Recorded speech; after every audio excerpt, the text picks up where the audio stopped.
What's up? This is Darius Daniels, and in this video, I'm about to share with you the 4 types of people you've got to have in your life.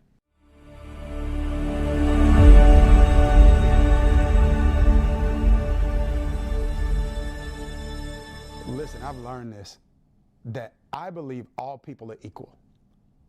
All people are equal. Off the street, Wall Street, we are all made in the image of God. Magna cum laude, summa cum laude, thank you, Lordy. All people are equal. But just because everyone is equal doesn't mean everyone adds equal value to you. And if you don't understand that, you will live your life dealing with chronic and consistent frustration. Watch this, because there will be expectations that we have of people that those people not only will not meet, but sometimes those people cannot meet them. We had this saying growing up in Mississippi, you can't get blood out of a turnip, right? If no matter how much you squeeze it, if it's not in there, it's not in there. So I think it's important to realize and recognize that, man, okay, even though everybody in my life is equally valuable, I need to release myself from the expectation that everybody in my life is going to add equal value to me. They aren't. And listen to this. And you won't add equal value to everyone in your life. Should you add some value to everyone in your life? Absolutely. But there are a number of different factors that determine how much value you can add. I'm going to say that again. I'm going to say that one more time. Should you add value to everyone in your life? Yeah, as best as you can. But you can't add equal value to everyone in your life, even if you wanted to, because it's one thing for you to give value, it's another thing for others to receive it. So there are factors that you can't control that determine how much value you can add and where you can add value. And so I want to give you a framework to kind of help you discern and determine what you should expect in terms of value and who you should expect it from, but then also where you should invest and how you should be strategic about investing in others, okay? And that's why I say I believe you need to be clear on the 4 types of people that everyone needs in their life. Okay, let me give them to you. Here's the first one. The first one is friends. Listen to this. I want you to catch this. Jesus said, no greater love has a man than this, that he would lay down his life for his what? Friends. Lay down his life for his friends. Okay, now he's speaking literally there now. He's talking about like, like passing away, right? What he did for us. But I think it also applies metaphorically. What's the principle, Darius? Friends get your life. Did you catch that? Friends get your life. I'm about to share with you some other categories in a minute. Other people may get your gifts. There are people that get my gifts that aren't my friends. Other people may get your time. There are people that get my time and things that get my time that aren't my friends. Video games get my time sometimes. Other things may get my talent. But friends get me. And I think it's very, very important for us to wrap our head around that, right? Because when it comes to the area of friendship, I think friendship, out of all the 4 kinds of people I think you need in your life, I believe friends are one of the most important. And the reason is your friends are going to get the real you. And what does that mean? It means that probably no one is going to have the ability to help you, to speak into you, to advise you like friends. You know, I'm a coach and I spend time coaching people. I coach all sorts of people and all sorts of groups. And one of the things that I realize is that people will pay you to not be honest with you. It's the weirdest thing. It's like people will set up appointments with you and then not be honest with you, which, hey, I'm not judging here. The point that I'm making is you're more likely to be the real you with friends. And so here's something that you should expect in friendship. There is a friend, here's a proverb, there's a friend that sticks closer than a brother, right? There is a friend that sticks closer than a brother. So here's my best definition of friendship. Friends are what family's supposed to be without the last name. There is a friend that sticks closer than a brother. Sometimes there are bonds you have with people that are not your family, that are greater than those that you have with your family. And it doesn't mean your family's bad. It doesn't mean that they're wrong. What does it mean? It just means that there's a bond there. I don't have physical or natural brothers, but there are friends that are like brothers to me. And when they need me, I respond like their family. And when I need them, they respond like I'm family. Because in family, there's reciprocation. And in friendships, there should be reciprocation. That doesn't mean that you do the same thing for each other. It doesn't mean you do the same thing for each other, or it doesn't mean you do different things for each other the same way or to the same measure. But it does mean that where there's friendship, I should have an expectation that there's going to be value added back to me here. And I should feel safe enough to say, I'm going to uniquely invest and give value in this relationship. I need friends in my life.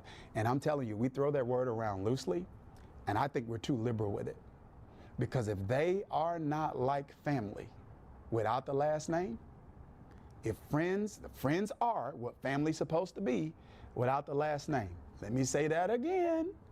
Friends are what family's supposed to be without the last name.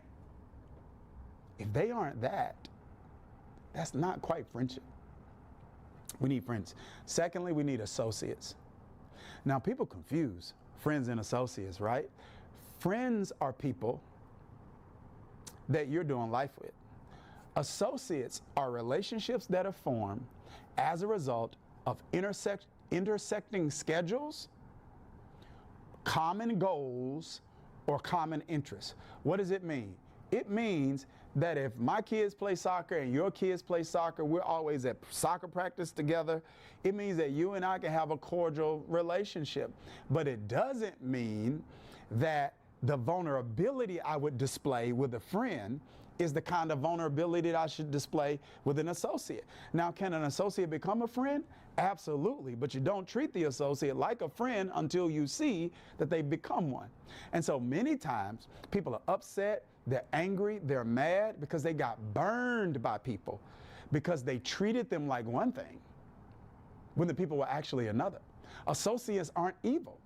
Sometimes associates are just people you haven't known long enough to even gauge whether or not you want to take the relationship to the friendship level, or for you to discern whether or not you see some of the character traits that you need to see in a person for you to feel like that's the kind of person you want to be friends with.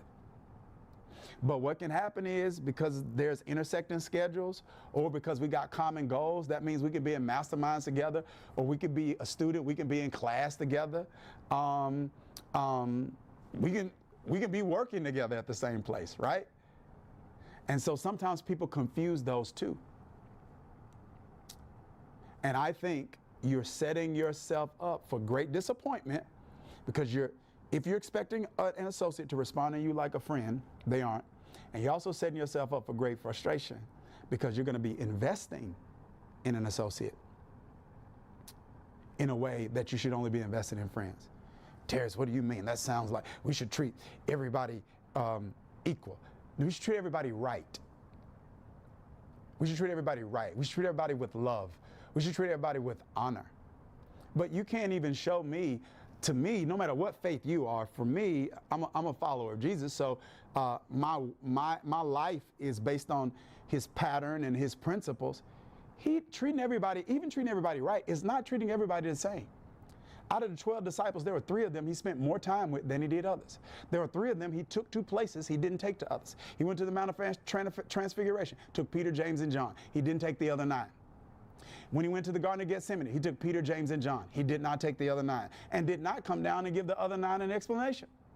because you're not always obligated to give explanations about why certain people occupy certain places in your life. Friends, this is relational intelligence 101. So we got friends and we need associates. Man, friends we do life with. Associates we can hang with, we can work with, we can partner with. Could they become friends? Yes. Can the relationship be friendly? Yes. But does that mean that because they're an associate, they're going to act like family is supposed to act without the last name? Nope, not at all. Need friends, need associates. Number 3, you need assignments. What's an assignment? That's people that you're actually helping. And so some of you may be thinking, I can't help people. I'm not that far along. If you're one step ahead of somebody else in any area, you can help them. I'm going to say that one more time. You may be thinking, I'm not that far along. If you are one step ahead of anybody in any area, you can help them. As a matter of fact, you may be better at helping people that are one step behind you than someone who is 10 steps ahead of them. Because someone who's 10 steps ahead of them may not even remember what it felt like to be where this person is, or they may not even remember what it felt like to deal with those specific obstacles. They may not even be able to relate in the same way. And this is what I'm telling you.